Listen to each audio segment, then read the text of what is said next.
కార్యక్రమం అనేక ప్రాంతాల్లో జరుగుతుంది. కానీ ఈ యొక్క రాష్ట్రం ఎంతో అభివృద్ధి చెందాలని, తిరుపతి డెవలప్మెంట్స్ ఎంతో జరగాలని, ఈ ఏడుకల్ని వైభవంగా అన్ని రాజకీయ పార్టీలకు సంబంధించిన వాళ్ళు, అన్ని వర్గాలకు సంబంధించినటువంటి కార్యక్రమం, ఇది దైవ కార్యక్రమం.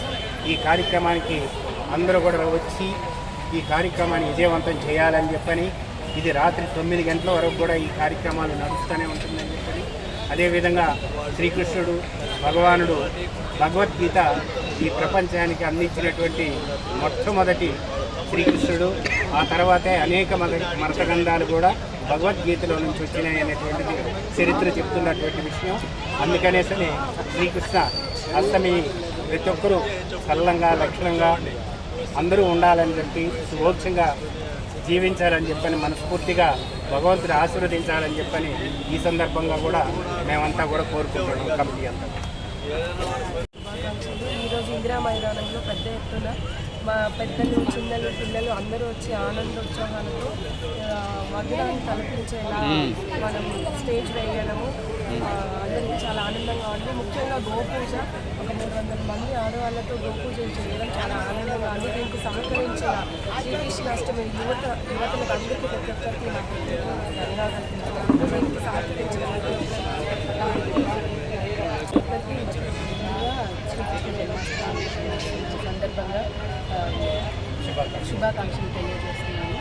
ఇవాళ శ్రీకృష్ణాష్టమి జన్మదిన సందర్భంగా మేము ఇక్కడ ఇందిరా మైదానంలో అందరూ కలిసి సంబరాలు చేసుకుంటున్నాము. అంతేకాకుండా ఇలాగా ఈ సాంస్కృతిక సంప్రదాయాలు తరతరాలకి వెళ్ళాలని, దీన్ని కాపాడుకుంటూ వచ్చే తరానికి అందజేయాలని మేమందరం ఈ కార్యక్రమంలో మా కుటుంబ సభ్యులు, మనకి కావాల్సిన వాళ్ళు, జనాలందరూ పార్టిసిపేట్ చేస్తున్నాము. ఇలానే ప్రతి సంవత్సరం చేయాలని, ఇలా మన సంస్కృతిని అందరూ ఎంకరేజ్ చేయాలని, భావి తరాలకి అందజేయాలని, వాళ్ళకి దీని ఒక ఇంపార్టెన్స్ తెలియజేయాలని కోరుకుంటున్నాం. అందరికీ శ్రీకృష్ణ జన్మాష్టమి శుభాకాంక్షలు. ఈరోజు తిరుపతిలో ముఖ్యంగా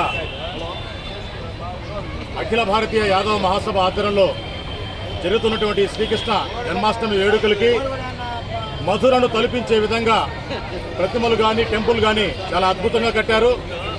దాన్ని తిలకించేదానికి ముస్లింలైన మేము కూడా శ్రీకృష్ణుడి యొక్క ప్రతిమను చూసేదానికి, శ్రీకృష్ణ జన్మాష్టమిని చూసి పరవశించేదానికి వచ్చాము. ఇక్కడ కూడా చాలా అద్భుతంగా చేశారు. వచ్చే సంవత్సరం నుంచి ముస్లింలుగా మా వంతు కూడా పాత్ర పోయిస్తామని కూడా ఈ సందర్భంగా తెలియజేస్తున్నాం.